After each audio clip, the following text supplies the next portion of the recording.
میرے بھائیوں، پچھلے جمعے میں نے کسی کو تکلیف پہنچانے سے بچنے کی تلقین کی گئی تھی، اور آج کیونکہ یہ بڑا اہم موضوع ہے تو آج انشاءاللہ اس موضوع میں اہم باتیں دہراتے ہوئے کچھ مزید وضاحت کرنے کی کوشش کروں گا۔ اللہ تبارک و تعالی ارشاد فرماتے ہیں کہ وہ لوگ جو مومن مردوں اور مومن عورتوں کو تکلیف پہنچاتے ہیں بغیر ان کی کسی غلطی کے، تو وہ ایک بہت بڑا بہتان اٹھاتے ہیں، اپنے ذمے لیتے ہیں، وَإِسْمًا مُبِينًا، اور واضح گناہ انہوں نے اٹھا لیا، یعنی اپنے ذمے ایک واضح گناہ انہوں نے لے لیا جو ایمان والے مردوں یا ایمان والی عورتوں کو تکلیف پہنچاتے ہیں۔ اس حوالے سے ایک حدیث لا ضرر ولا ضرار، یہ مختصر سی ایک نبی صلی اللہ علیہ وسلم کی حدیث کی میں نے وضاحت کی تھی کہ اس کے 3 مفہوم ہیں۔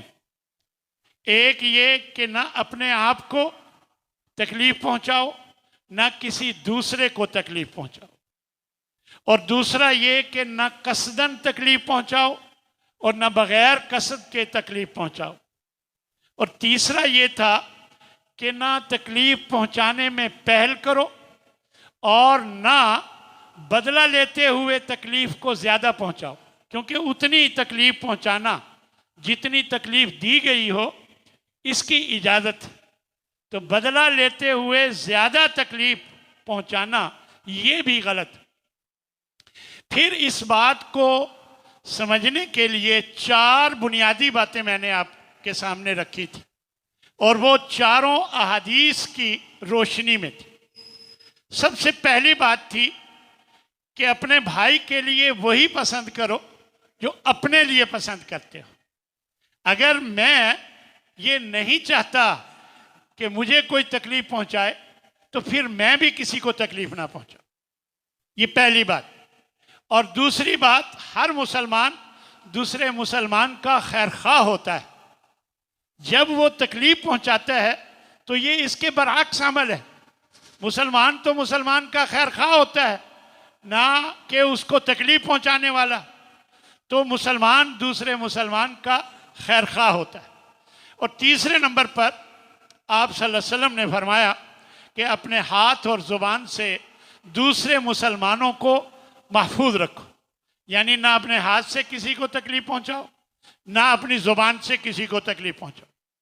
اور چوتھے نمبر پر کہ نقصان پہنچانا کسی کو بھی یہ حرام ہے۔ جب یہ چاروں باتیں آپ کے سامنے ہوں گی تو یقیناً آپ دوسروں کو تکلیف پہنچانے سے بچیں گے۔ پھر اس کے بعد میں نے آپ کے سامنے تکلیف پہنچانے کی چند شکلیں آپ کے سامنے رکھی تھیں۔ پہلے نمبر پر لین دین میں دھوکہ دہی کرنا، یعنی آپ نے لین دین میں کسی کو دھوکہ دیا تو یہ اس کو تکلیف پہنچانا ہے۔ دوسرے نمبر پر عیب چھپا کر کسی چیز کو بیچنا، یہ بھی دوسرے کو تکلیف پہنچانا ہے۔ اور تیسرے نمبر پر ماپ تول میں کمی کر کے کسی کو تکلیف پہنچانا، یہ بھی غلط ہے۔ چوتھے نمبر پر میں نے بتایا تھا کہ قیمت کا بہت زیادہ بڑھا چڑھا کر 10 روپے کی چیز کو 50 روپے کا بیچنا، یہ انتہائی زیادتی کی بات ہے، دوسرے کو تکلیف پہنچانے والی بات۔ اور 5ویں نمبر پر ذخیرہ اندوزی کرنا، یہ بھی دوسرے کو تکلیف پہنچانے والی بات۔ اور میں نے اس کی وضاحت کی تھی، کوئی یہ نہ سمجھے کہ مال لے کر رکھ لینا یہ ذخیرہ اندوزی ہے، اکٹھا مال لے کر نہیں۔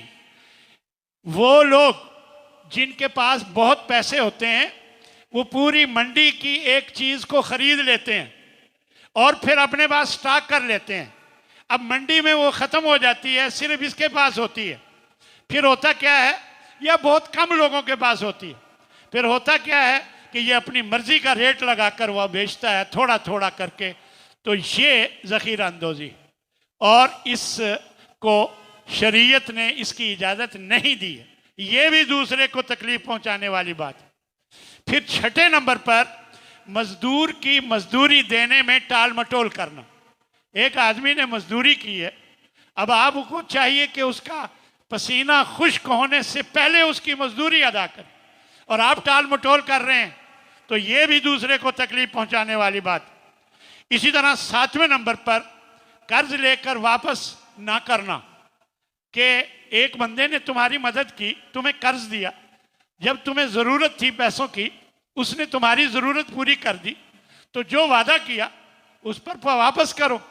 ہاں اگر نہیں کر سکتے تو اس سے معذرت کرو، مزید ٹائم لو، لیکن بالکل اس میں ٹال مٹول کر کے یہ عزم کر لینا کہ میں نے دینے نہیں ہیں، تو یہ انداز جو ہے دوسرے کو تکلیف پہنچانے کا ہے. 8ویں نمبر پر میں نے آپ کو بتایا تھا کہ کسی کی مجبوری سے ناجائز فائدہ اٹھانا. تو یہ ساری باتیں، اور اس کے علاوہ اور بھی بہت سی چیزیں جو آ سکتی ہیں، یہ ساری چیزیں وہ ہیں جو دوسرے کو ضرر رسانی کا باعث بنتی، تکلیف پہنچانے کا باعث بنتی. پھر میں نے ایک بڑی اہم بات جو میاں اور بیوی کے درمیان ایک دوسرے کو تکلیف پہنچانے کی حوالے سے تھی، کہ شریعت نے خاوند اور بیوی دونوں کے حقوق بھی مقرر کیے ہیں، ان کے فرائض بھی مقرر کیے ہیں. اب اگر دیانتداری سے یہ دونوں فرائض بھی حقوق بھی یہ دونوں پورے کرتے ہیں ایک دوسرے کے، تو یقیناً ازدواجی زندگی میں کوئی خرابی نہیں ہو، بہتر گزرے گی. اگر دونوں ایک دوسرے کے خیال رکھتے ہیں، دونوں ایک دوسرے کے حقوق بھی پورے کرتے ہیں، ان کے فرائض بھی پورے کرتے ہیں.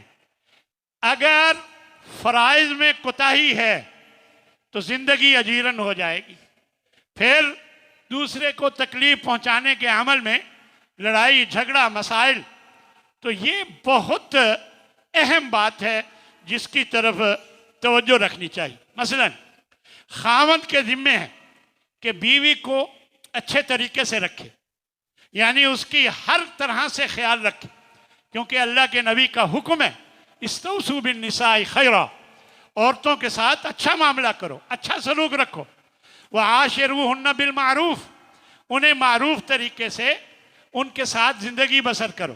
اور کہا گیا فَإِن كَرِهْتُمُوهُنَّ فَعَسَىٰ أَن تَكْرَهُوا شَيْئًا، اگر تمہیں ان کی کوئی چیز ناپسند ہے تو عین ممکن ہے کہ تم ایک چیز کو ناپسند کر رہے ہو، اور وَيَجْعَلِ اللَّهُ فِيهِ خَيْرًا كَثِيرًا، اللہ نے تمہارے لیے اس میں بہتری رکھی ہو، بہت خیر رکھی ہو، یہ بھی تو ممکن ہے. اس لیے کبھی بھی اپنی بیوی کو تنگ نہ کرو، اچھا سلوک اور اچھا برتاؤ رکھو. اور اسی طرح ایک جگہ یہ بھی فرمایا کہ اسے معلقہ یعنی درمیان میں لٹکائے رکھو، نہ بساتے ہو نہ طلاق دیتے ہو. طلاق دینے میں کچھ دینا پڑتا ہے اور بسانا چاہتے نہیں ہو، تو دونوں کام نہیں کرتے، تو یہ درمیان میں لٹکانا ہے. تو یہ بھی تکلیف دینے کا باعث ہے کہ نہ رکھتا ہے نہ طلاق دیتا ہے. تو یہ بھی شریعت اسے قطعاً پسند نہیں کرتی. بلکہ قرآن مجید میں اللہ تبارک و تعالیٰ ارشاد فرماتے ہیں وَلَا تُمْسِكُوهُنَّ ضِرَارًا لِتَعْتَدُوا، تم انہیں تکلیف پہنچانے کے لیے روکے مت رکھو، کہ اپنے نکاح میں رکھو تاکہ اسے خوب ذلیل کر سکو، خوب تکلیف پہنچا سکو. اور وَمَن يَفْعَلْ ذَلِكَ، اور جو ایسا کرے گا فَقَدْ ظَلَمَ نَفْسَهُ، وہ دوسرے پر تو کر ہی رہا ہے لیکن اپنے آپ پر وہ ظلم کر رہا ہے، اپنے آپ پر وہ ظلم کر رہا ہے. اسی طرح اگر قریب نہ جانے کی قسم کھائی ہے تو 4 مہینے سے زیادہ مدت نہیں ہونی چاہیے. اس کی اجازت ہے کہ اگر کسی وجہ سے ناراضی سے آپ نے قریب نہ جانے کی قسم کھائی ہے تو 4 مہینے تک شریعت نے جائز قرار دیا ہے. لیکن اس کے بعد ناجائز۔ اور میں نے ایک اور بات بھی آپ کے سامنے رکھی تھی کہ گھر سے بہت دور رہنا اور بیوی سے دور رہنا یہ بھی شریعت پسند نہیں کرتی، اس لیے یہ بھی ضرر پہنچانے کی ایک شکل ہے، زیادہ مدت تک دور رہنا سوائے مجبوری کے۔ اللہ تبارک و تعالی نیتوں کو اچھی طرح جانتا ہے، تو اس لیے بغیر بیوی کے دوسرے ملک جا کر رہنا اور بیوی کی پرواہ نہ کرنا یہ بھی ضرر پہنچانے کی ایک شکل ہے۔ یہ چند شکلیں تھیں خاوند کی طرف سے بیوی کو ضرر پہنچانے کی۔ اچھا، بیوی کی طرف سے بھی خاوند کو ضرر پہنچانے کی کچھ باتیں ہیں جن میں خدمت نہیں کرتی، یعنی خدمت کرنے میں کوتاہی کرنا، آگے سے بد کلامی کرنا، اونچا بولنا، بدتمیزی کے ساتھ بات کرنا، ادب و احترام نہ کرنا، اور اسی طرح اپنے قریب نہ آنے دینا، یہ ساری باتیں جو ہیں ایسی ہیں جو بیوی کی طرف سے خاوند کے لیے ٹھیک نہیں ہے۔ اور اسی طرح ناجائز خرچوں کا مطالبہ کرنا، ایک ہے جائز ضرورتیں، وہ تو اس کی ذمہ داری ہے کہ وہ پوری کرے، لیکن ناجائز خرچہ جو ہے وہ اس کا مطالبہ کرنا۔ پھر ایک اور چیز کہ خاوند کے مال کا ناجائز طور پر بغیر اجازت کے استعمال کرنا اور برباد کرنا، ضائع کرنا، تو یہ ساری شکلیں جو ہیں یہ بیوی کی طرف سے خاوند کے ساتھ ضرر پہنچانے والی ہیں، خاوند کو ضرر پہنچانے والی باتیں ہیں، لہذا ان چیزوں میں ہمیں احتیاط کرنی چاہیے، ان غلطیوں سے ہمیں بچنا چاہیے۔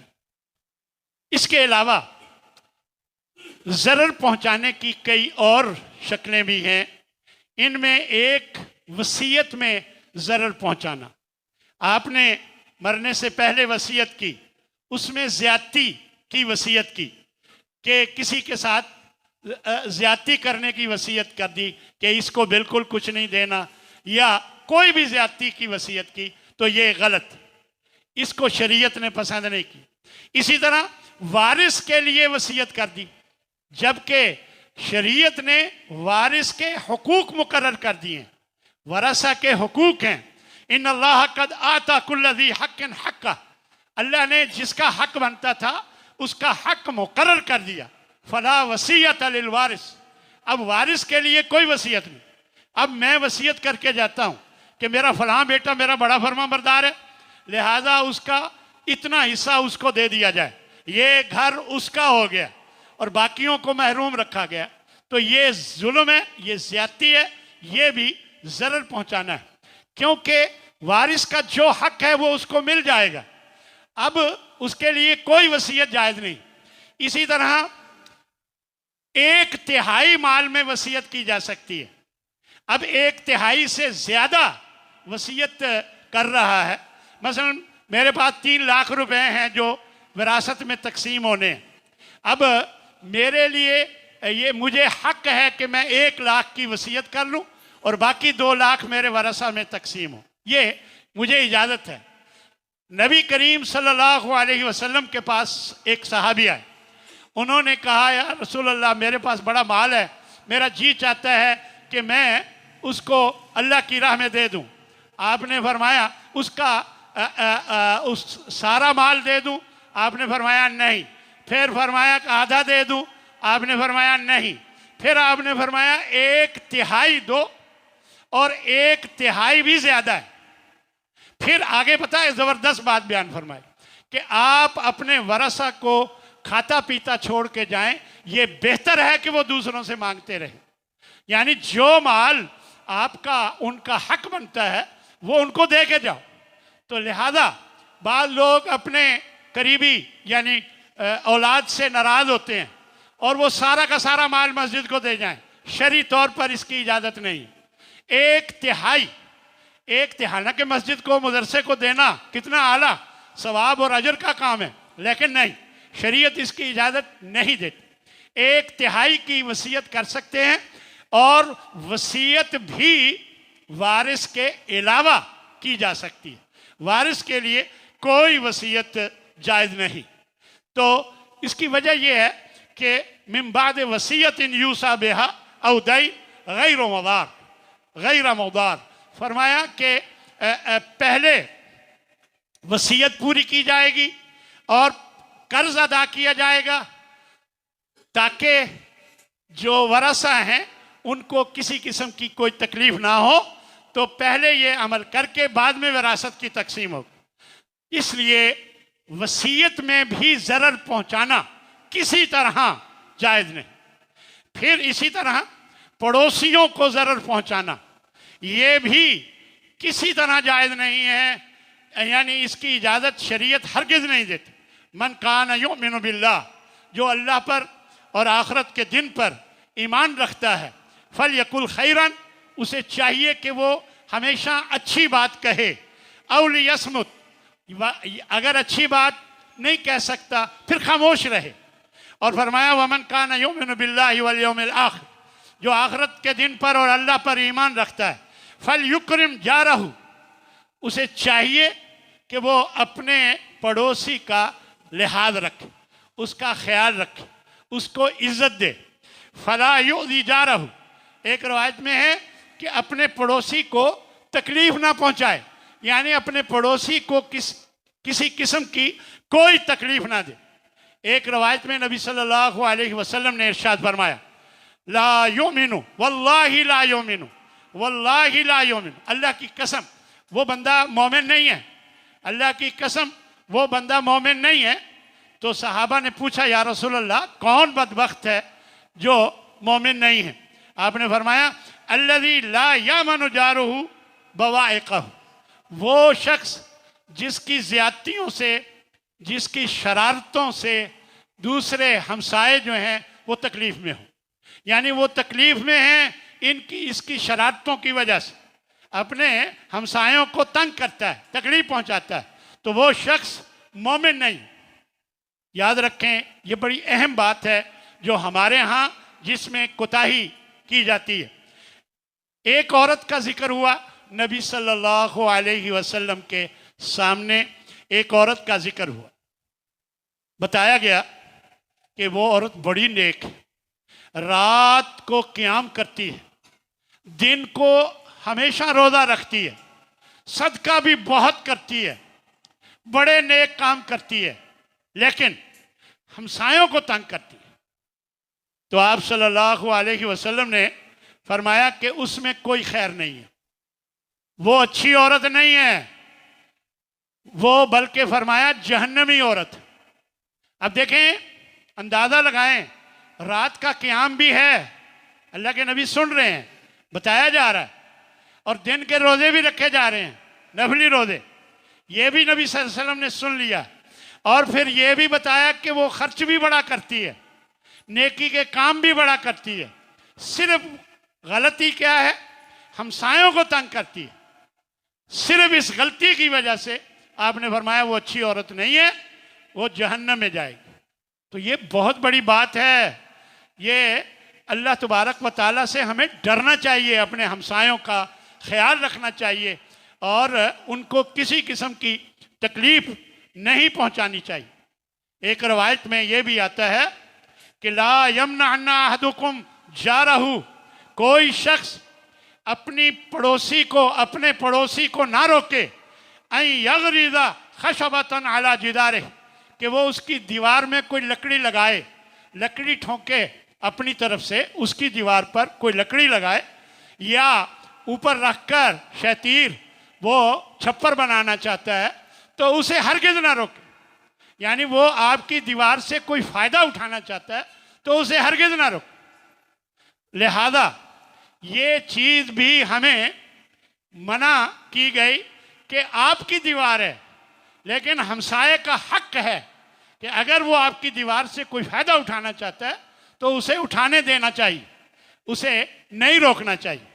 اور اگر آپ کی وجہ سے تکلیف پہنچتی ہے, آپ ہر وقت ٹھک ٹھک ٹھک ٹھک کرتے ہیں, ان کی نیند برباد کرتے ہیں, تو یہ ہمسائے کو تکلیف پہنچانا ہے, یہ ہمسائے کو تکلیف پہنچانا ہے. ہاں اگر کوئی مجبوری ہے, آپ کے گھر میں مستری لگے ہوئے ہیں, کسی وجہ سے کوئی اس کے بغیر گزارا نہیں, تو آپ ان سے معذرت کے ساتھ ان کو کہیں, اجازت لیں کہ ہمارے گھر میں یہ کام ہے, تھوڑی سی آپ کو تکلیف ہوگی، اس کے لیے میں معذرت پیش کرتا ہوں، اس کے بغیر گزارا نہیں، یہ الگ بات ہے۔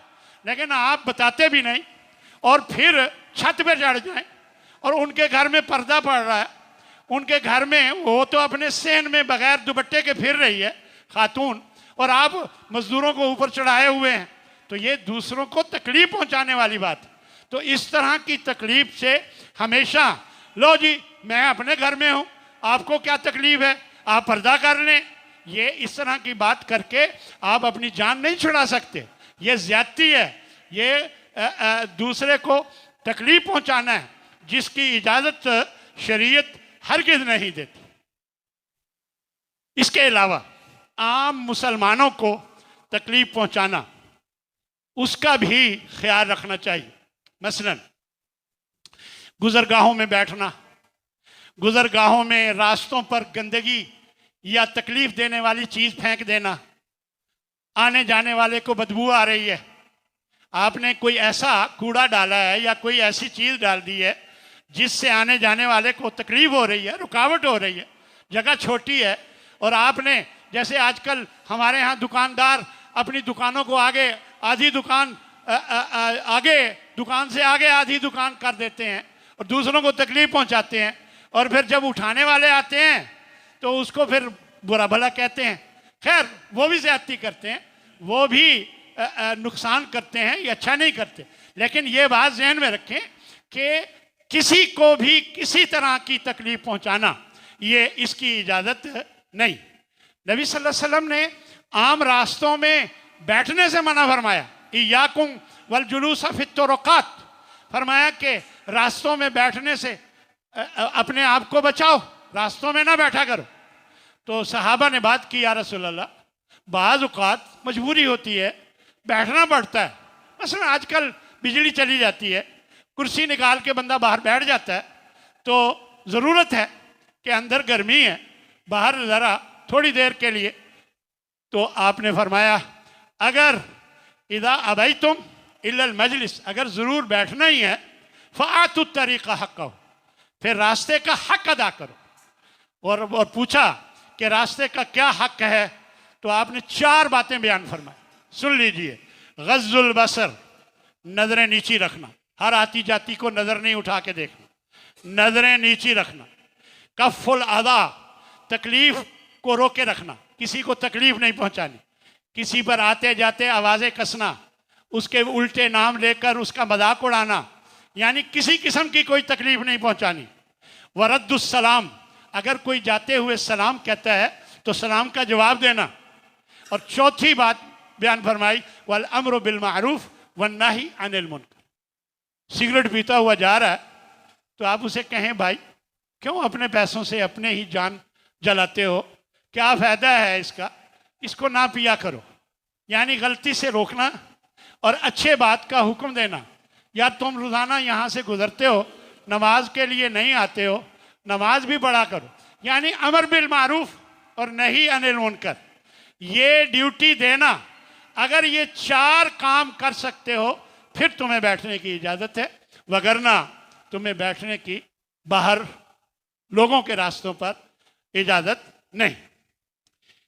اسی طرح لوگوں کی گزرگاہوں پر قضائے حاجت کرنا، یہ ہمارے ہاں اب شہروں میں تو رواج نہیں رہا، دیہاتوں میں یہ اب تک رواج ہے کہ لوگ کھیتوں میں جاتے ہیں، لیکن 2 کھیتوں کے درمیان جو چھوٹا سا گزرنے کا راستہ ہوتا ہے اس کے اوپر قضائے حاجت کر لیتے ہیں، آنے جانے والوں کو اس سے تکلیف ہوتی ہے، ہاں جی، دیکھنے میں بھی تکلیف اور ویسے بھی بدبو، اور ویسے بھی اچھا معیوب بات ہے کہ اس طرح کا عمل نہیں ہونا چاہیے۔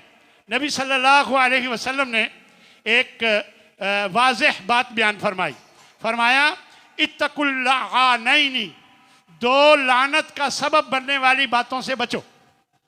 2 وہ کام جو لعنت کا موجب بنتے ہیں، لعنت کا سبب بنتے ہیں، یاد رکھیں لعنت کا معنی رحمت سے دوری، لعنت کا معنی رحمت سے دوری، یعنی 2 کام جو رحمت سے، اللہ کی رحمت سے دوری کا باعث بنتے ہیں، لعنت کا باعث بنتے ہیں، ان سے بچو۔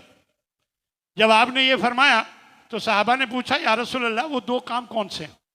آپ نے فرمایا الذی یتخلی فی طریق الناس، جو لوگوں کے راستے میں قضائے حاجت کرتا ہے، او فی ظلہم، یا ان کے سائے میں قضائے حاجت کرتا ہے۔ لوگوں کے بیٹھنے کی جگہ ہے، درخت کے نیچے بیٹھتے ہیں اور آپ نے وہاں قضائے حاجت کر دی، تو لوگوں کے سائے میں جو قضائے حاجت کرتا ہے اور لوگوں کے راستے میں جو قضائے حاجت کرتا ہے، یہ دونوں کام اللہ کی رحمت سے دور کرنے والے ہیں۔ اب دیکھیں قضائے حاجت تو بندے کی ضرورت ہے، اس میں کوئی شک نہیں، لیکن ہمیں یہ خیال رکھنا چاہیے کہ اس عمل سے دوسروں کو تکلیف نہ پہنچے۔ خیر یہ شہروں میں رہنے والوں کا تو یہ مسئلہ اتنا نہیں ہے، لیکن پھر بھی ان کے اور بڑے مسائل ہیں۔ شہروں میں رہنے والوں کو دوسرے کو تکلیف پہنچانے کے اور بڑے مسائل ہیں۔ اللہ تعالی ہم سب کو اس قسم کے مسائل سے بچنے کی توفیق عطا فرمائے۔